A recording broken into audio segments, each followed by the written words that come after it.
All right. Welcome everyone to the show. I'm so excited to have you guys all here today. And I am very excited to introduce my guest for today. We are going to be doing a deep dive into water consciousness. Now, for those of you that have been following my show for a while, some of my Making Sense of Life videos, I talk often about the elements, how the elements are so important for us to connect with, how they hold a consciousness.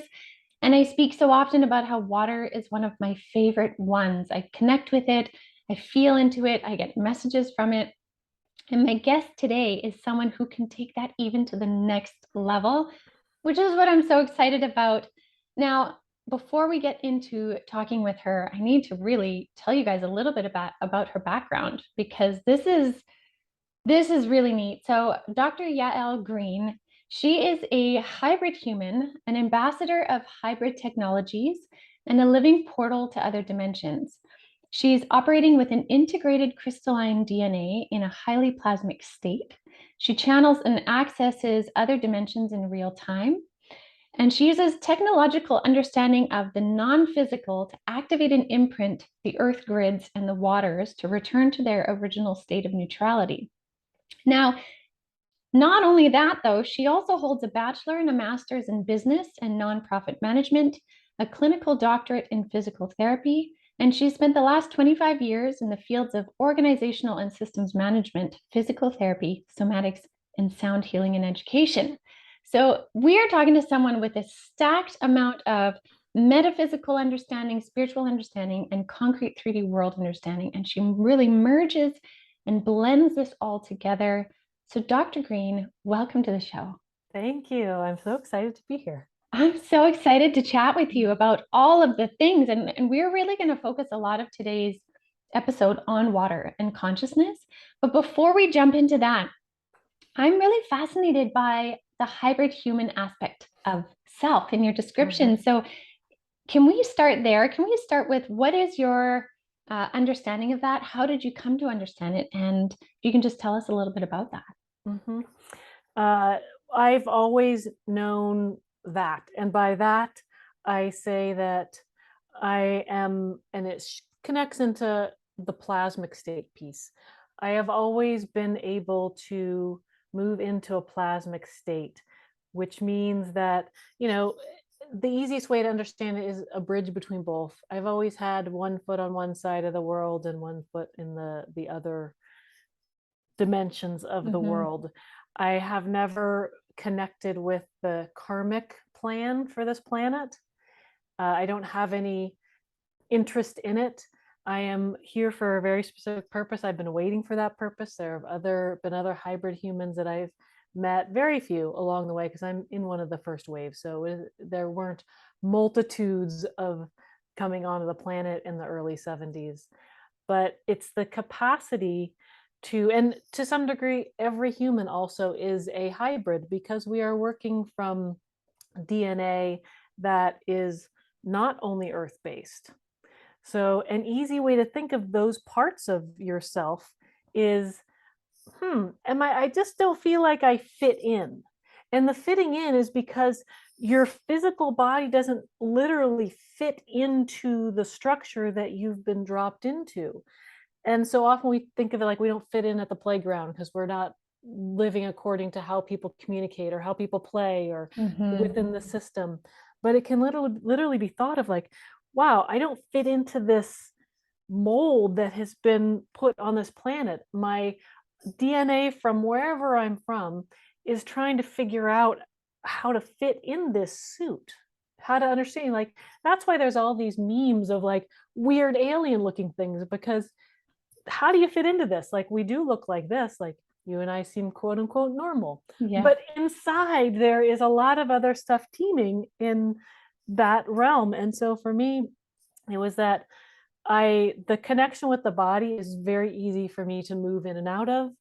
Um, I, for example, I dropped into a family that I really never look in mirrors.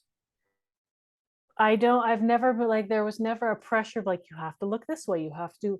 None of that was within the family that I dropped into. So I knew when I dropped in, I remember being dropped into the planet Earth and wondering Amazing. why I was here. and why my family had left me on this planet. And so I was just waiting and waiting and waiting until we got to a point where the physical beings of humans could understand and process, or at least some percentage of them could understand what it is like to travel, and that we're not stuck in this body that has, and there are plenty of people that are here for the karmic work of this planet, but it is not me. It doesn't matter Amazing. to me what's on this planet or what's happening. I am here to help others to really bridge that gap and remind themselves of these pieces of them that were, I guess, hybrid. But for me, my DNA is future human DNA and DNA from the places that I've come from. And my experiences, my past lives are from these experiences, not on Earth. Okay. Fabulous. I love that. That's I can completely get behind what you're saying with that. That makes a lot of sense to me. Now, with the hybrid aspect of self, is it one specific lineage that you're most connected to? Like some say Pleiadian, some Arcturian. Is there a specific star lineage that you're really connected with, or is it really all of them, any of them? I've had a lot of different assignments in different places. The one that I'm in this physical body right now, because of the work that I am doing here, is, I guess, the characteristics of Arcturian, because there's a lot of scientific basis. The love piece of, being Pleiadian, they're really, I think, characteristics. And I know as humans, like, we want to put things in a box that makes sense for us to, like, here's who I am. It's a piece that allows us to feel safe and comfortable in an identity.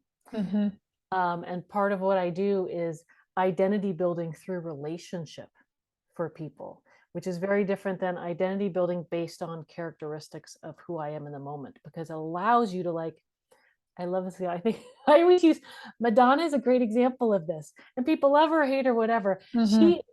She makes and unmakes and recreates herself constantly. And the capacity to do that in your identity and your characters and bring in these different pieces is what I work with people on doing, because that allows us to move in.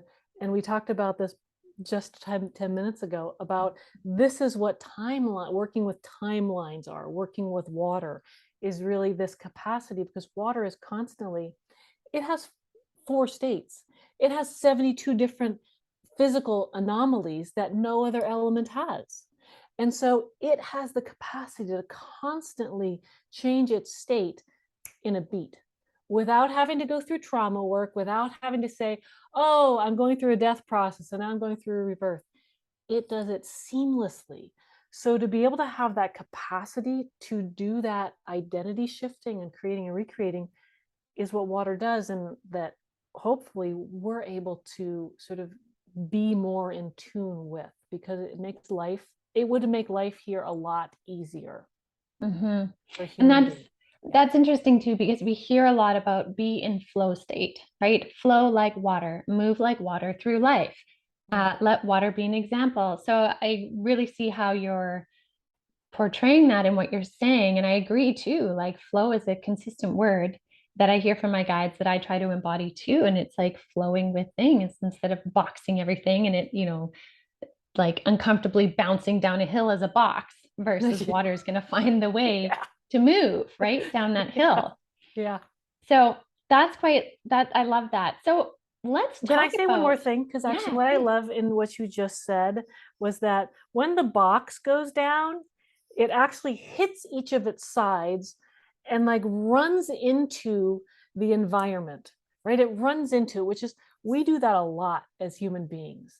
We resist, we run into a lot of things. Whereas water, what it is, it relates to its environment. It sees what it feels like and molds itself to that rock. And how does it move around and within that rock? It constantly has a dance. So it's not coming up against. And then it takes in, like, what can I learn from this soil or from this rock or from whatever it is flowing through? And it takes that in and it leaves some of itself.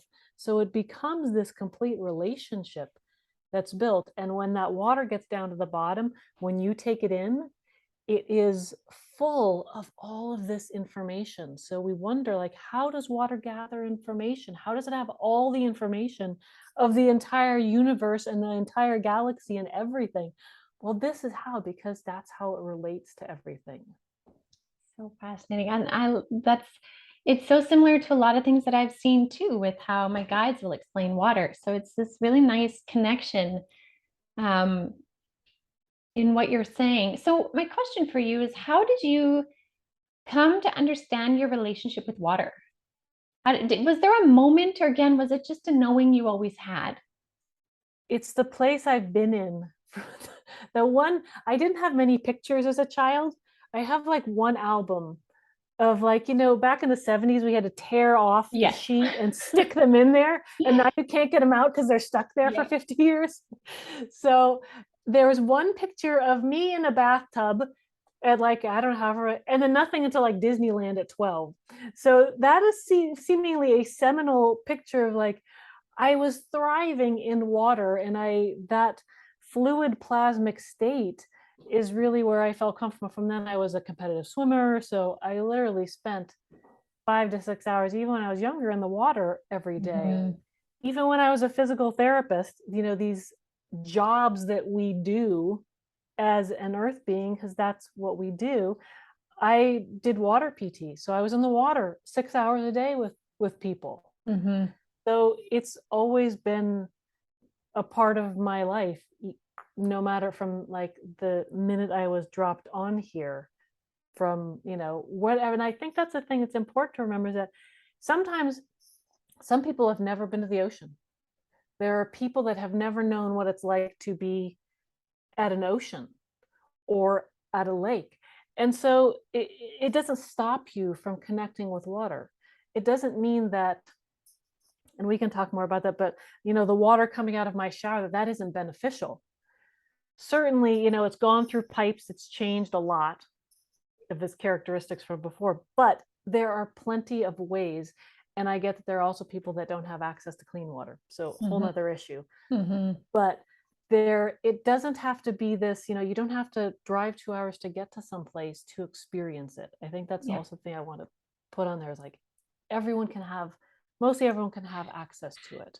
Yeah, that's beautiful. And I agree. I mean, water is the thing that moves through all things. It moves through you, me, plants, soil, mountains, oceans, lakes, rainfall, waterfalls, back through you, back through, like, it's just this beautiful, constantly moving source of, like you said, knowledge and energy on the planet. Right. So yeah, I believe we can access it anywhere as well.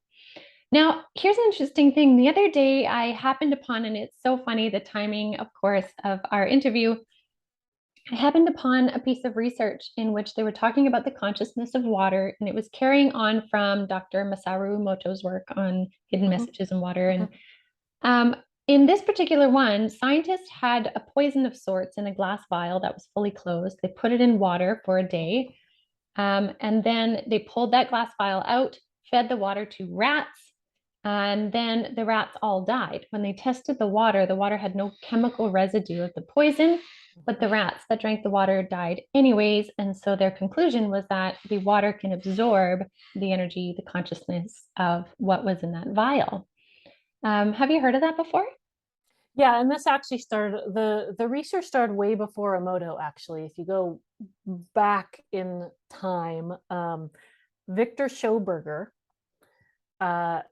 was one of, sort of, he's called the water wizard. Okay. I just love that name. But that was some of the start. And we can even go back further than that when we look at, tribal originations, especially in Canada. There's a lot of work around that, in knowing the power of, when we're, even from, the prayers that were put into water that came forth into who we are. I mean, the fact is, water is surrounding us right now. You can't physically see it with your eyes, but I have a friend who's developed a machine that just takes the atmosphere, and then it takes the atmosphere from where you are, and then you have water from there. It is around us. It's the unseen around us.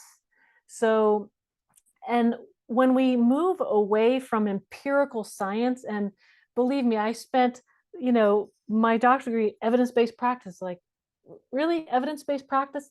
Like, I butted up against that all the time, because the things that are evidence are the things that we entertain, that we see beyond our eyes. And there is absolutely a place of what is seen.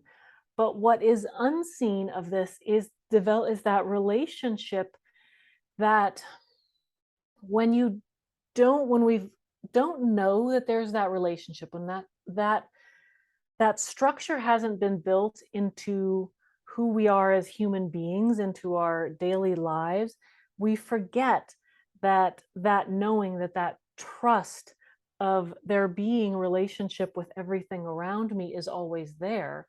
It becomes harder for our brains to move away from scientific theory and process of Mhm. cause and effect. And that's where these studies are working, like, manipulate the brain so that it expands from cause and effect to what we can't see, because that develops our knowings, our intuitions, our, guidance, our who are we, how can we move into a more plasmic state, because no one can see, there's no evidence to go through to do experimental process to show plasmic state, things like that. And Mhm. so I think that's where everyone is trying to understand, is how do I shift a thinking from empirical to something that is natural based. And Mhm. it's a lot of trust, and it is not easy. It's not easy when it's not something that you built into your relationship routine. We don't often Mhm. thrive on a relationship in this time period. We're very singular, Right. Yeah. separated. And our definition of reality is Mm, factual based too, right? And so we're in the mhm, process of changing that definition of reality. So I find it interesting where science is trying to bridge the gap to prove esoteric metaphysical things with 3D based linear things, right? mhm, Like yes. it seems like the attempt to try and break into that within still the same box, right? That is exactly it. That's exactly it. I mean, Yeah. it's, yeah, and it's still the patriarchal masculine piece, and it's not leaving that behind. These two need to come together to relate to one another, to Mhm. hear each other's stories. And that's what water does. When you spend enough time with it, you can hear its stories. I don't Mhm. know whether we mentioned this before we started the podcast, but hearing stories, and I lived in Israel and worked in with stories and Palestinians. Like, when we hear each other's stories, and that's the stories of our natural world, when we begin to listen with that, we see ourselves in all of it. But it's not until we start to develop those capacities to listen to another, to be in counsel with everything around us, because water has, and I know people like the land, but the land wouldn't be what it is without the water holding it together. And I don't mean to be supremacist about water, but Mhm. it would fall apart without having the structure. Is actually the water. The structure isn't the land, Mhm. the water that holds it together and that allows it, because if it was just land, it would crack and crumble. The water allows it to have flexibility and space and create new continents and still be part of a whole. Mhm. So Yeah, beautiful. So for people that well actually before I go to that, I want to go to first, what are some of the things lately that the water consciousness has been kind of bringing through to you for humanity? Things on the horizon, things that are coming through the element of water that really are going to affect humanity.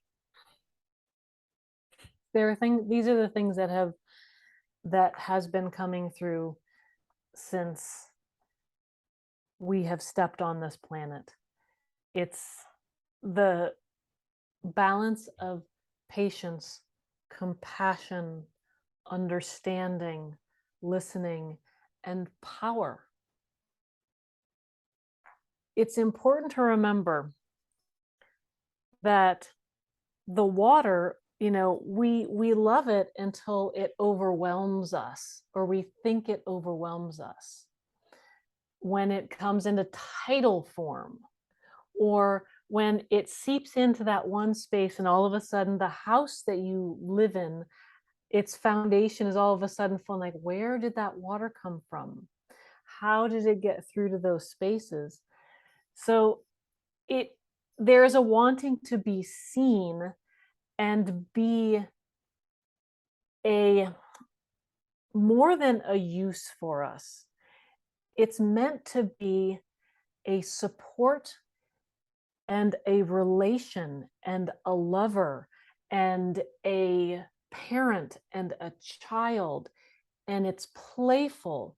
It wants to be seen in all the aspects that it carries, in those moments that it can support you. Because when you ask for this support, the water can give it to you. It's it wants to just be asked. Mm-hmm. It can play all of these parts.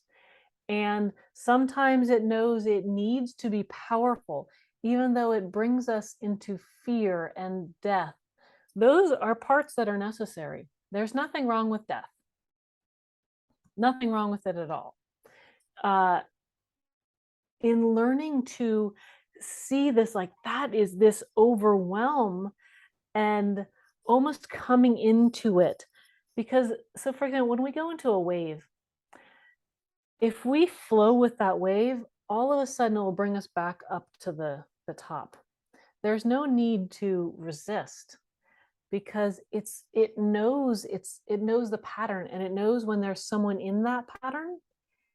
It will bring you to the place where whatever contract that you've worked with, because all of these people who may have perished in these places have a contract. I mean, that is, we're all here. Death doesn't mean that it happened too soon. It means it happened for a reason.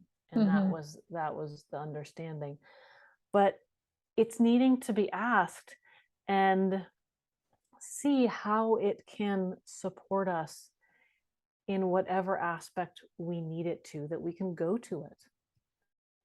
That even if we envision it in our capacity to imagine, that's all that it needs, because it can provide that for us. It's here for us. There's no other. In that, the specific messages that each being needs to hear will come forth. So, right. And I agree with so much of that, because I've found that the more that I've connected into water, the more that water can then bring messages, can bring clarity, sometimes in words, in the same way I hear spirit, sometimes in feelings, sometimes in knowings, sometimes in a jolting answer, imagery. I mean, all of the psychic ways or the clairs or any of that is how water can bring it through. So I've experienced that myself. So I can say I completely get it. Now, for people that are really new to this and they're listening to this and they're like, yes, but how do I start? Like, how do I introduce myself to water? So if you were to make it really, really plain and clear, like a step one, maybe step two, step three for people to follow a entry point into connecting with water, what would you say? well, I understand that this is, I would first clarify that this is our brains wanting something to follow. So let's just be aware of that and put that on the table. There's nothing wrong with it, but I want to put this is our, and I use ego not in the egotistical, but ego in, we need it, it structures, it helps us survive. So if we put it on there that if I do all of these things right, and in the steps that I've been given, I should reach this result. Yeah. So I will turn it on its head right there, knowing that, okay, that's, and I'm going to acknowledge that that's what a part of me needs, that one thing. And now I'm going to take a second step and see, because there are other parts of me that need other things as well. So I've got the head part. Now I would love to invite you into going into the heart piece of it. And I think this is an easier way to see it. If I say, I got you, ego, like I get, you need that. Yes, let's put this here for a second. We know there could be a process, and I know you need that. That's important. We're going to keep you safe. And now what I'm going to do is I'm just even going to like feel some water and feel what that feels like. So I'm going to get a feeling, a somatic sense of what water feels like, even if it's just in my imagination, even if I don't have access to it, because the nervous system doesn't know any different. It doesn't know whether you're imagining it in your mind, quote unquote, or through the senses. The brain thinks it's the same thing. Doesn't matter. So you can do any of that. And then settle into what you notice in the physical body first, because that will lead you to the intuitive, to the guided, to the messages. But first you need to get into your body and out of your ego mind into the body before you make the leap into here are all the messages that are coming forth from me. So if I feel and I'm in this state and in this place, and I want to say I'm on the ground, not grounded, because we don't really know what grounded means. I'm on the ground. And now how do I feel? Oh yeah, the breath comes into it, and I start to feel a gentleness and a longing and a sweetness. And this is just me in the moment feeling it, and almost like a desire. That's water speaking to you. It's relating to you of who you are right now. That's its gift. It's mirroring. It's a mirror. So Yeah. You described that beautifully, so beautifully, because I had an experience like that where I remember when Spirit was first saying like, "Hey, you need to get in touch with water." I'm like, "Yes, okay, I'm in touch." Right? They're like, "No, you need to connect." And they brought me to this lake, and I'm not one to go in cold water. I like warm water, right? Like, ugh. But it was such a spiritual draw to go in this lake. So I did. I was like, all right, what am I going to do in the lake? They're like, you're going to merge with water. And I was like, what does that look like? And that's where, again, like you're saying, like, okay, you're needing to follow a step by step to validate it. And there was no step by step. There was a willingness. And I did. I walked into the lake. I just swam out to the middle of the lake, and it wasn't hot summertime, but I just surrendered to the experience, to the feeling of my body, like you said. I just laid on my back and I was there, and I said, I am here. And like you said, the water responded. The temperature merged with me, the frequencies of our mine and water's frequency, we merged together. So we were completely one. I was one with the lake, and that was it. And it was a complete harmony and an experience. And I got out of the water and then was frozen. Yes. Right? Like it was so funny. I was like, that, even my husband was like, you don't do that. Right. And so that's why I can, like, your description was beautiful, because that was literally my experience a number of years ago in learning to merge with water by simply experiencing it. And it was after coming out of the water, the downloads of what I understood from that experience came in, and I could linearly explain it. Yes. Yeah. That's exactly. It's like turning it on its head Yeah. of a how to. Yeah, that's really beautiful. I mean, I can just picture it and feel that, and it's exciting. Yeah. That's amazing. Yeah. So for people to really just experience it, like you said, like go and experience water. Yeah. And I just opening up the opportunity, like, because I also work with people who can't get out of bed, who can't move, that you can still do this because the nervous system works this way. So I want to really encourage, like, this doesn't require you to walk anywhere if you can't. You can do it anywhere. So it everyone can be part of this. That's amazing. That's really amazing. So in terms of water and system repatterning, is that kind of what you're talking about, where like you can use the water to repattern like nervous systems, emotional systems, physiological systems, all of that too? Yes, that's exactly it. It always gives me like just so much joy and feel like, yes, could I do this? Like, yeah, you can you can be this and do this, which is the and I want to make a point about this because there's so many things out there of like, do this modality and you will have this experience, because people only post the things that are like the miraculous experiences. Mm-hmm. Those moments are because you did the work before and you happen to be with the right person that resonated, that allowed that transition and that transformation to happen into the oneness. But that's all that gets posted on things. Mm-hmm. So expanding this, because there is so much more that goes into this. That's really just like, oh, okay, yeah, now I change clothes. But can it be that quick? It absolutely can. But it means that you are doing the connecting, you're spending the time with it. The physical body, the nervous system works a lot slower. This is not new news. We know it, right? Mm-hmm. Not telling anyone anything they don't know. That is the three-dimensional harmonic frequency, as opposed to whatever 25th dimensional, whatever people are at and believing at this point, is that the speed and frequency is just a movement up and down when we get to neutral. So that speed collapses. That's how we collapse time, is when that speed gets into, when two waves come together and they drop into a neutrality of that. So we see that having two waves is very important in the relationship with this. So when we're allowing the nervous system to relate to something other than its normal pattern, right? Because a train goes on the same pattern all the time. When we allow it to relate to something, there's that schism that happens. It stops in its tracks for a moment. This is sort of the process that when we look at vision quests, that's the death piece. When we walk into the death lodge, when we're like, oh, okay, I'm leaving, there's a schism there. I'm ready to make this transition. I don't know how to do it.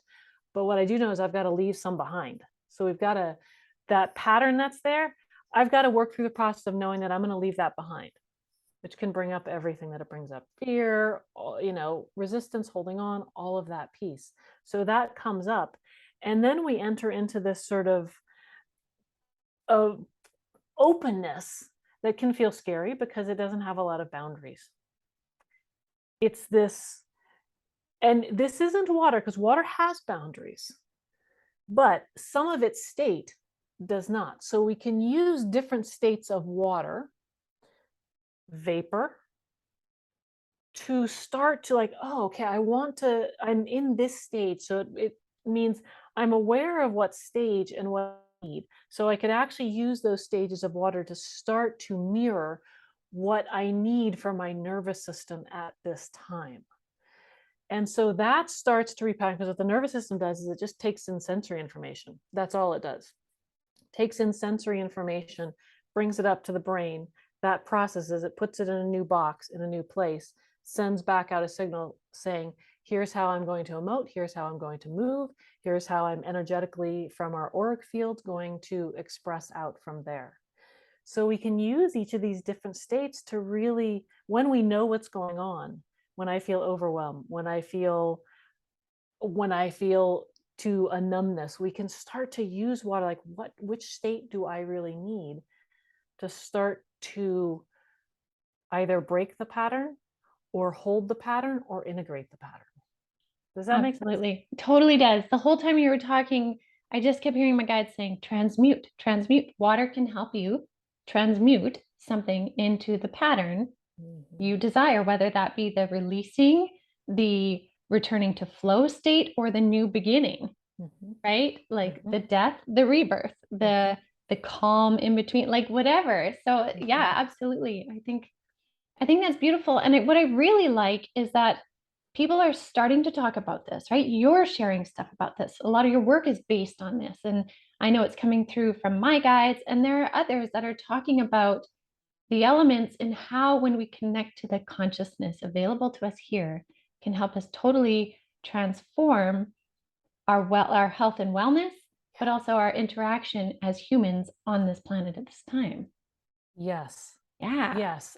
Then that is such an important piece, is that our interactions are so important to our own health, whether it's our energetic health, whether it's our physical health. um, that relationship is so important. And I was like, do we need all of these? We need to relate. It doesn't mean we need to put our values and everything else on any system. Our system is about relating, not about this movement and this movement matters and all of that stuff. It's Mhm. about learning to relate to all of the elements. And in fact, that is saying relating to the human being, because we are a bag of elements. Absolutely. Absolutely. And I love your saying relate, because that comes back to your point in the beginning, which water is trying to bring through compassion, the energy of compassion, and through the sharing of stories. And water can essentially bring those stories to everybody. Like technically, somebody could pray in their shower to send out goodness to others through the water that goes down their drain to the next wherever. Like we can share the stories through the water, through the elements, like all of those ways. And when we realize that amazing connection we have around us all the time, and like you said, even in the air, in the moisture in our air, it's an amazing connectivity between everything on our planet. Like it's stunning when we see that. And so that's why I find it so exciting that this is coming back up into the consciousness of people now, even if it is an openness to hear it, right?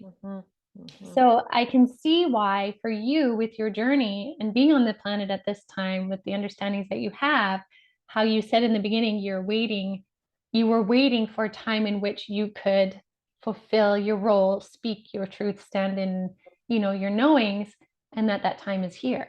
Mm-hmm. Yeah. Yeah. It's the portals, it's such a term that we use, but water is one of the main portals in all of not just on this planet, but in all of our galactic understandings. We can use it as that portal to understand all of who we are Mm-hmm. in a way that we can hopefully have done enough to stabilize the physical body so that when it does come back in, it holds itself in there.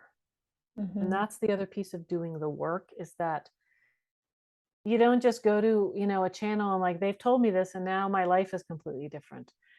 The body can't hold it unless you've done the work internally to create the environment for that to hold itself. Yeah. The environment is so important to be there. That actually, because the body is so self-sustaining and so self-healing, that if you create the proper environment, it returns back to its neutral, natural state. So we don't need to really do anything. I know our Western mind thinks we do everything. Like, Right. do we really? Do you think if we had to think about beating our heart that any of us would be alive? No. If we had to think about all the stuff that happens in this body, we'd all be dead. Yeah. We're not, we couldn't do that. That's funny. Good point. Very good point. So my question to you is, for those of you or for those listening that really want to connect with what you're doing, what kind of stuff are you offering right now, or what's on your radar? Yeah, what I love doing is mentorship work with people. So I walk people through, we meet weekly.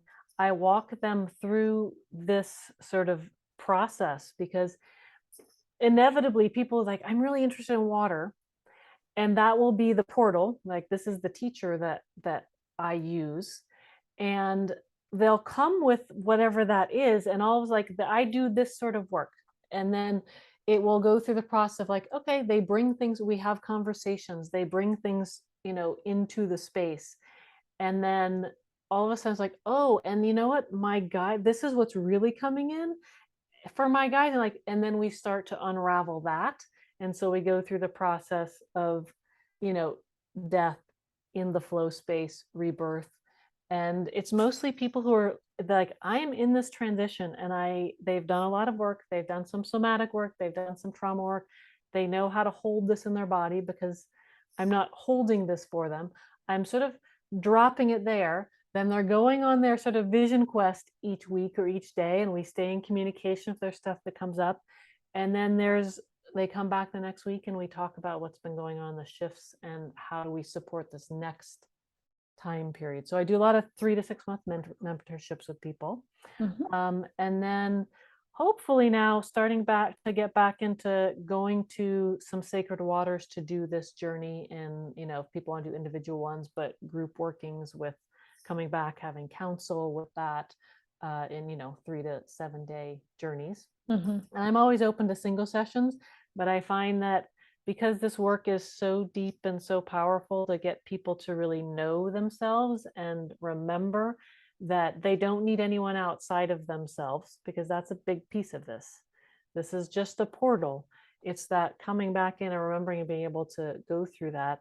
I do single sessions if people are, like just a little bit, but I often find they want to come back in and do the deeper work, because they know I know there's something more for me out there. That's the thing. That's beautiful. And so all of that, people can find that on your website, right? Yeah. So I'll have the links below in the show notes and stuff, so people can connect with you there. Now this has just been so amazing. And I want to thank you for your expertise and the way that you can really describe something so that we can get into it. I feel like every time you're talking, I could get into what you were saying.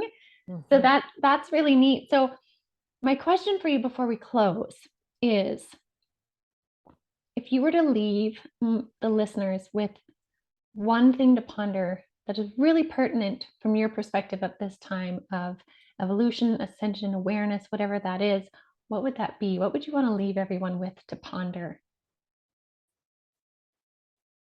Well, one, I just wanted to thank you for giving water this. It's really the water that's coming through and bringing all this. So I appreciate you opening up the space for that voice to come through. And the water appreciates that. That's lovely.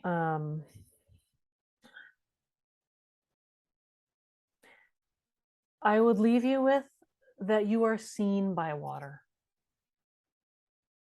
No matter where you're walking, no matter what is happening in your life at this moment, water is witnessing you.